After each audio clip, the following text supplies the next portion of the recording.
Well, hey, welcome again to another Saturday Singles. I'm your host, Jason Hill, JP Hill, over at Viva El Birdos, and we've got a special guest with us, one of our own Viva El writers. Blake Newberry is joining us.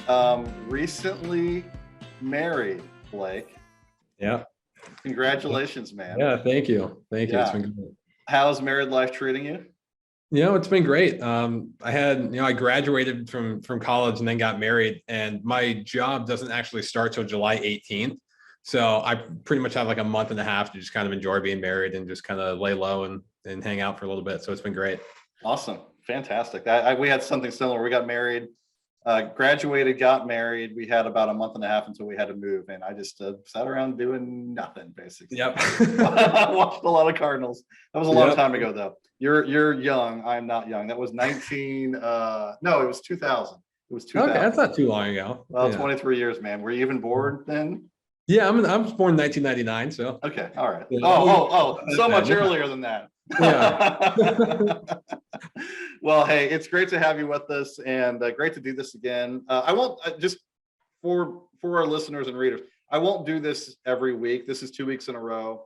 But it was a good opportunity for me to kind of make sure the podcast is working and make sure Google and Apple are picking it up and put some more content out there. And great response last week, a lot of views. And so I thought it was a great time here after Flag Day, after Memorial Day, any of those little markers that you might put on as far as when you could start doing things like looking at the standings, we're past that. And so I thought it would be a good day just for kind of us writers here at Viva El Birdos to just kind of rehash where the Cardinals are, where we think they are, some of their problems, some of their assets, and where we think they're going. Sound good to you, Blake? Yeah, it sounds awesome. Let's do it. Oh, great. Okay, let's start with the offense, and let's just kind of do a little offensive review. So let's just get your opinion, man. How do you feel about this offense this year? I mean, honestly, I feel pretty great about the offense. We've obviously seen some underperforming veterans, but a lot of the young guys have taken their place, like Brendan Donovan hitting 341. That's crazy, isn't it? I think I tweeted the other day, I'm like, man, wouldn't it be great if Brendan Donovan stopped Paul Goldschmidt from leading the league in offense and hitting? Like, I saw that was something like he's been fun to watch, and he tore through the minors, but I was not expecting him to hit 341 at all. I'm really hoping that no one goes back and digs up those articles and comments that I had. I'm sure someone that I mentioned it. I used to talk about Donovan. I was got a really good chance to be a really great utility player. Now I'm like, well, yeah. I mean, I guess utility in the sense of starting every day at different. Every day, yes, that's what I meant. That's exactly what I meant. And when I said, better than Daniel Descalso, I meant a lot better. A lot. Yeah, we know what you mean. Yeah, you know what I mean. You can edit that later. Yeah. But no, like you, I didn't really.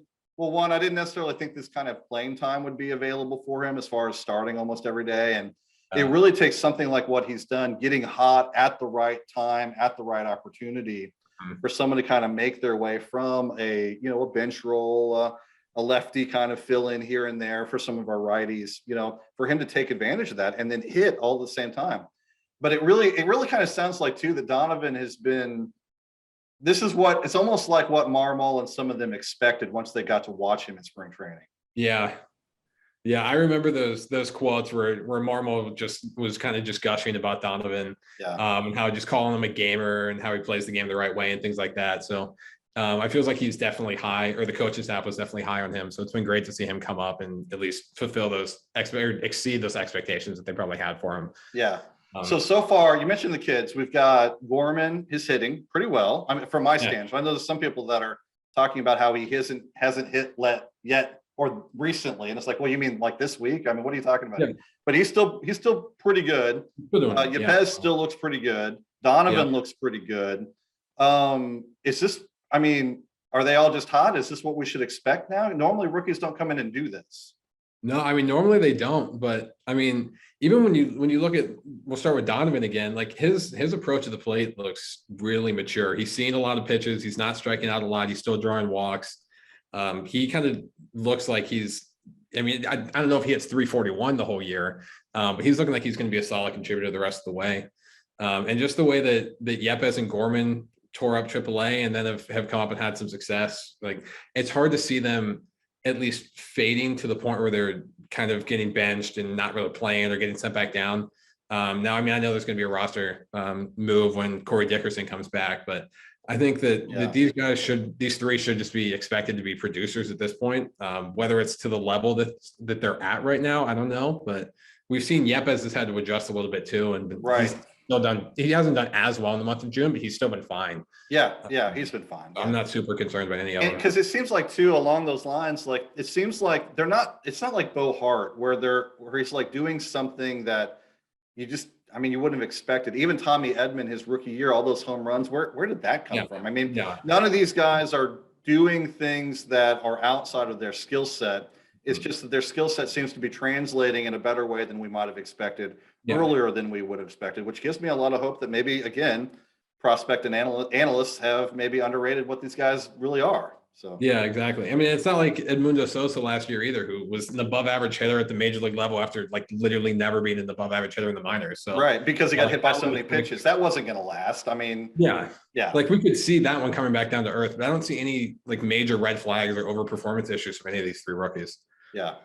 So there's our rookies. What about our established vets? We've got Goldschmidt, who seems to be, I mean, especially if you go all the way back to spring training, he's had like 2 weeks where he wasn't the best hitter that we've ever seen. But other than that, he's been phenomenal. Arenado was hot. He's kind of cool now.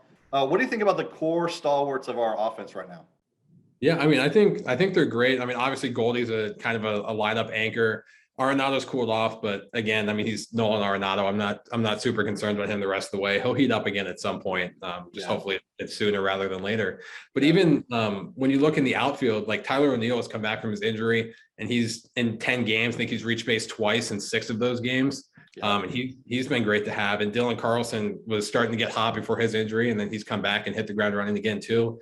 So it's nice to have those two guys back. And then Harrison Bader's just kind of quietly been chugging along. Not a super productive, like 800 OPS kind of hitter, but he's been there. He had a really quiet, like double-digit game hitting streak or something earlier in the year. Doesn't have the power that we might normally he's not that he's a huge power hitter, but usually his game sort of centers around some power. Yeah. And right now we're not seeing a lot of that, but it's there. He's producing. The defense is there. So yeah, I mean, if Bader's about all you're worried about besides the catcher position, which we can talk about that, we're doing pretty well. Yeah, I mean, I think really catcher is like kind of the only black hole we have on offense at this point. Yeah, that's kind of course really concerned. Yeah, I just wrote about that on Wednesday, and then of course I write about something, and then everything changes. Of course, what happens? Yachty goes on the DL. Ivan Herrera comes up. We were kind of tweeting about this a little bit today. Yeah. And so I'll just throw it to you. How should that time arrangement go? A lot of people are calling for Ivan Herrera to get a lot of starts. For me, I'm leaning more towards this is Kisner's last shot. What do you think? Yeah, I'm kind of split, and for one, I'm very curious to see how Ollie Marmol handles this, because there is a case to be made where just Kisner has had that inconsistent playing time. And if we just start to play him give him just that consistent stretch of playing time, either he breaks out or he doesn't. And if he doesn't, then he's just you can just kind of write him off almost, because I mean, he's 27 years old. He's been in the bigs for a little bit. And he hasn't been super productive.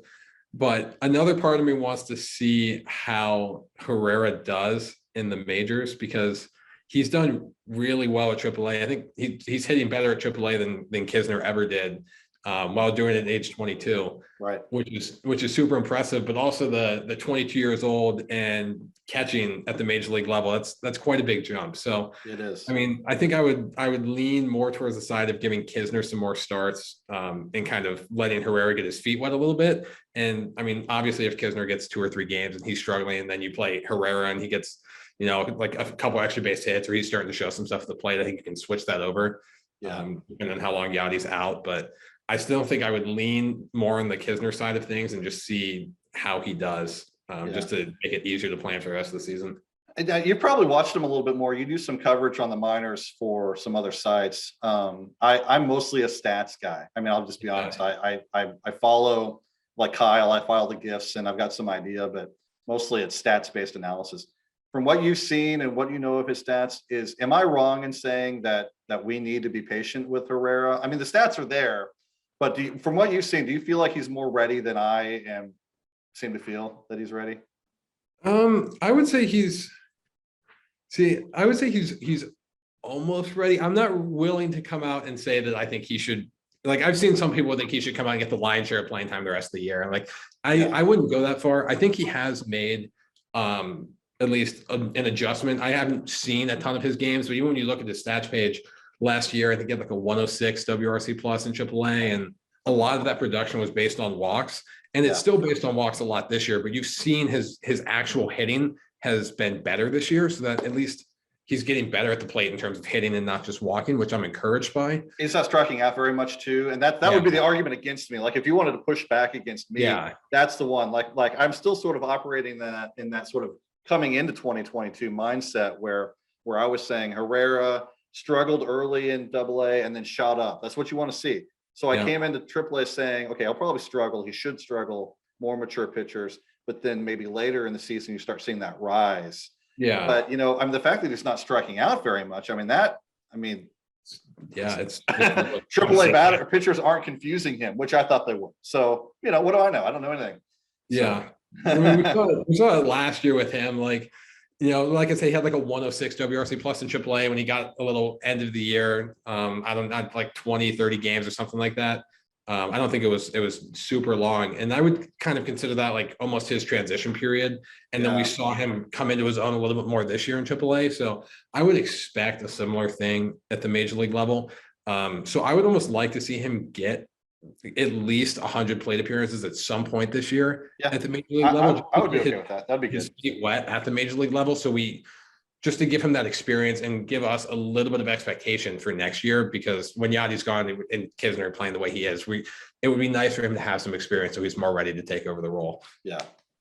Well, let's move on by the way, I was looking this up from our top 10 offense, top 10 in scoring offense this season. So those of you that are not fans of Jeff Albert, I'm sorry. They seem to be working right now. But on to our top 10 pitching staff as well. They are top 8 in runs allowed. There's a lot of other stats we could look at, obviously, but that's the one. And when I was looking at runs scored and runs allowed earlier for the second part of our conversation, a top 10 pitching staff. A lot of chatter about the starting rotation and its health and who's in it and who's not. What do you think about the status of the starters right now?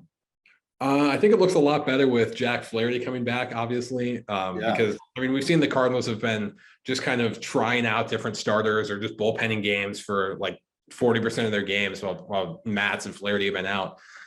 So I feel a lot better, especially with the way Michaelis has really had a resurgence and Waino has just kept being Waino. Having Flaherty back, that's a pretty good top 3. Yeah. Now it kind of is going to depend on if Hudson can keep being the Dakota Hudson with a super low ERA and a pretty high FIP. And how we're starting to get a pretty significant sample size. Yeah.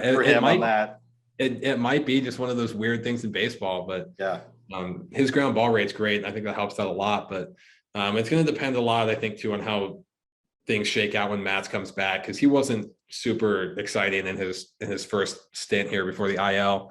Yeah, and that's I've actually got quite a bit of confidence in Matz just because he was generating quite a bit of strikeouts. Yeah, his walk rate was staying low, and the one thing he was doing was giving up a lot of home runs. Well, with a dead ball, if that's still the case, I need to go back and check this data because some of that might have changed. But a dead ball and Busch Stadium, Matz giving up a lot of home runs with RD. I don't really see that. I see his ERA dropping based on his peripherals. So I understand why people are a little bit disappointed with him, and health will matter. But I'm pretty confident that if he comes back healthy and does what he does, the results will be better. Yeah, I mean, I'm perfectly fine with him as a 5th starter, which is kind of what it seems like it's going to be. Like if he's your 5th starter, you could be a lot worse off. Yeah, you could. Yeah, I think, and if he has to compete with Liberatore or Priante or whoever it happens to be, in my opinion, that's ideal. When you've got someone like Matz, an established 2 to 3 WAR pitcher, competing with some pretty good-looking young arms. What else do you want? I mean, 5 superstars would be awesome, but we're not going to have that. Yeah, I mean that's a really good situation to be in. And I was even looking at stuff earlier today. So last year the Cardinals went through 13 starting pitchers over the course of the year. Already through this year they've used 11. Yeah. but it doesn't feel like nearly the level of desperation that it was last year. This is more like by design. That was by desperation, it seems Yeah. like. Yeah. Yeah. And so it just feels like we're in a much better spot. And even you're right, like with some of the young guys, if you have young guys pushing veterans for a spot in the rotation during the season, you're doing pretty well. Yeah. Yeah. Bullpen then. Thoughts on the bullpen? We know Gallegos. We don't have a Yeah. closer, by the way. Don't even Yeah. pretend to have a closer right now, which I personally love. It might bother some fans, but I'm a fan of it too. yeah, I just don't even notice. But Gallegos, he's been solid, been good. Yeah. You look at his stats; they're great. Lately, it hasn't been quite as good. Helsley's been phenomenal. Cabrera, do you need 1 inning? Do you need 4 innings? He's there. Yeah. He can do it all now. Yeah, he's great to have the lefty. But then beyond that, I mean, are you concerned about the bullpen at all? Yeah, I am a little bit, just because, like McFarland and Wickren aren't really great options. I mean, I know McFarland's had 3 straight scoreless outings, which, it's a little bit promising, but he just overall this year hasn't looked great. Right. And it just feels like whenever we are in a close game, we need to go to Gallegos, Helsley, or Cabrera. It feels like we're going to lose. Yeah. Right. So, I mean, I think there are definitely some arms that need to come up. One of the things that I would be interested in seeing would be Johan Oviedo staying in the bullpen full time. Yeah, I've been waiting for that. Yeah. You look back at his stats, and he's never really been great as a starter in the minors, especially in double and triple A. He's got ERAs in the 5s like every year. And with guys like Liberator and Thomas and Graceffo and McGreevy coming up, it feels like we don't really need him to keep trying to force his way into being a starter. I think if we let his stuff just play up in the bullpen and where we can deal more with some of his control issues to flare up, I think that could be a better situation for him. And I think he could come in and give the Cardinals some outs in a 1 to 2 inning kind of role. And I think that could help a lot, especially since they kind of need a righty who can come in and give them an inning or 2 without blowing the game. Right. So I think that could be an interesting one is putting him in the bullpen, but I think we're like another arm or 2 and it's solidifies a little bit. And it could be Jake Walsh. It could be Whitley coming back up. I don't know every now and then these last 2 years, Whitley has come down with walk syndrome. And I mean, that doesn't fit his profile at all. I don't know where that's coming from, so I figure that at some point will turn around, but Walsh does look pretty good. And then I still kind of am a believer in Verhagen. He just he settles down and then he'll give up a couple home runs, So I'm kind of hoping maybe he'll settle in. And even if he's the 13th guy, that's not so bad. But yeah, Wickren, you mentioned Wickren. We haven't seen much of him lately. He needs to settle in too. Yeah. But it'd be nice to have a second lefty too, besides McFarland. If McFarland's going to keep doing what he's been doing all year, maybe that's Zach Thompson who comes in and fills that role. But yeah, because that's the other thing. Once Matz figures that out, I mean, even having Flaherty back, then what are you going to do with Thompson? What are you going to do with Liberatore? What are you going to do with Piante? Some of these guys that are in the mix as starters right now, maybe they're long relievers, but long relievers not in the Jake Woodford sense, like we're losing, so we'll use him. But long relievers in the, almost like what we saw from Cabrera the other day. We need 3 or 4 innings from someone when we're winning. Well, why not go to Thompson? So. Yeah, I love that Marmo's been willing to do that too. Yeah, we talked a lot about that this offseason. We haven't seen a lot of that in with past managers. So his willingness to bring in a good reliever and leave him in there to get outs is great. Yeah, I love it. Yeah, these guys can do it. I mean, they can do it. In fact, the more you switch, the almost the worse it is, in my opinion. But there's a whole article about that I could write. All right, let's go ahead and move on down. We'll skip defense and base running for now. That might be just a whole other topic we hit some other time, but. Running out a little bit of a time here in this. What do you think about where the Cardinals sit in the NL Central with the Brewers right now? I think they're going to be kind of neck and neck the whole way. But honestly, with the way that the hitting and the defense, and especially just the base running on the side too, has been playing, I wouldn't be shocked to see the Cardinals hold on to first place, or at least end the year in first place, and especially with the pitching staff getting healthier.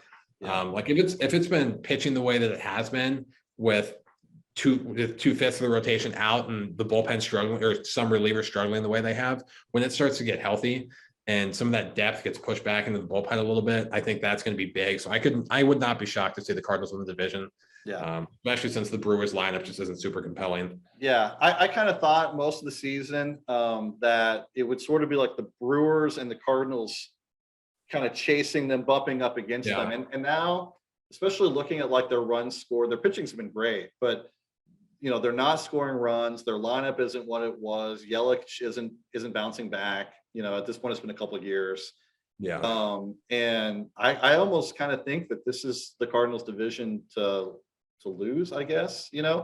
like not that they're going to lose, but like, I think it's going to be the Brewers that are going to be catching us every now and then, but depending on who we play, like a series against like now Boston, maybe we don't sweep them. So maybe the Brewers have a chance to, pick up a game or two, but I really feel like they're the class of the division by a hair, with the rest of the division being terrible. Yeah, no, the rest of the division is not great. And like, I think it'll still be close. I think both the Cardinals and the Brewers will have a shot at finishing with above 90 wins. Yeah. But I do think it's the Cardinals that come out on top. I still think they probably both make the playoffs, although that's not a guarantee because of the way some of the like what the West looks like, what the East looks like. Yeah. But I still think probably both of the Central teams are playoff teams. Yeah, I would agree with that. Yeah. Now, where do you think they stand? Speaking of the rest of the NL Central, right now the Cardinals have a little bit of stats here to throw in. Cardinals are plus 55 in runs scored versus runs allowed, which is top 5. I think in baseball, top 5 in baseball. That's the mark of a good team. And at this point, there's been a lot of games played. So not saying that it's set in stone, but it's not a fluke. No. Where do you think the Cardinals sit in terms of the rest of the NL?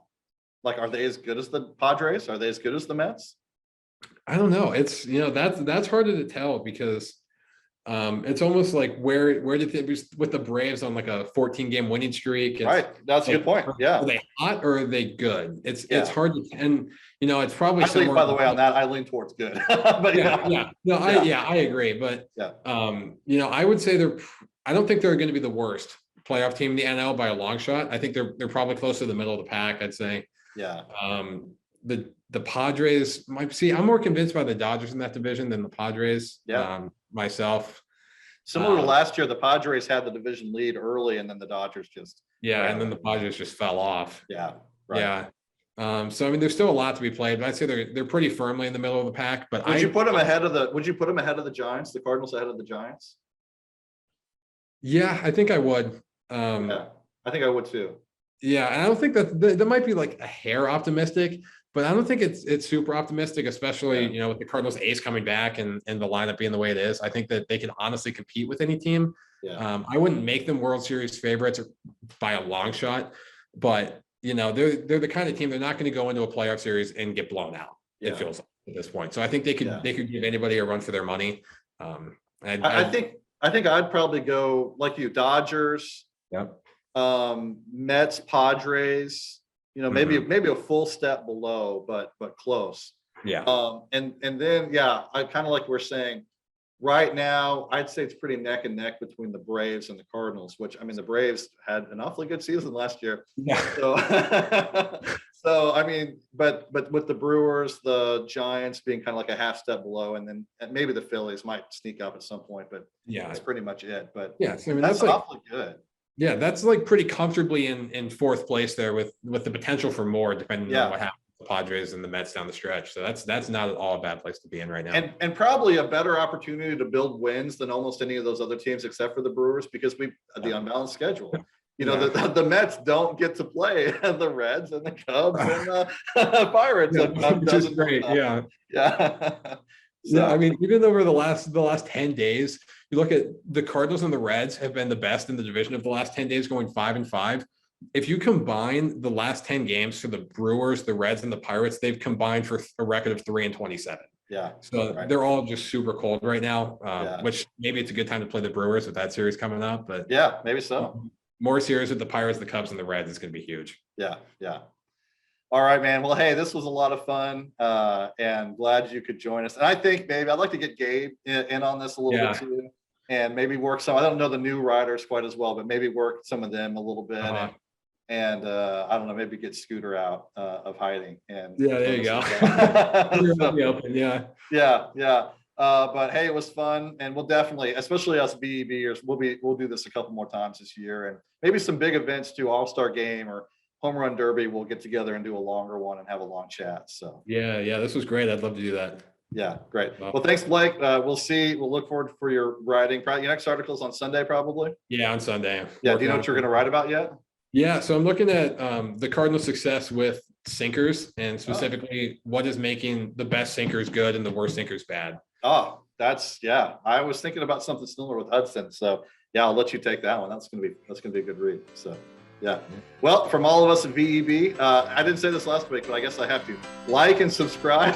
If you're watching this on YouTube, subscribe and like. If you're listening on a podcast, just give us a good 5-star rating, I guess is what you're supposed to say. But we'll figure this out as we go. But thanks for joining us, and have a very happy Saturday.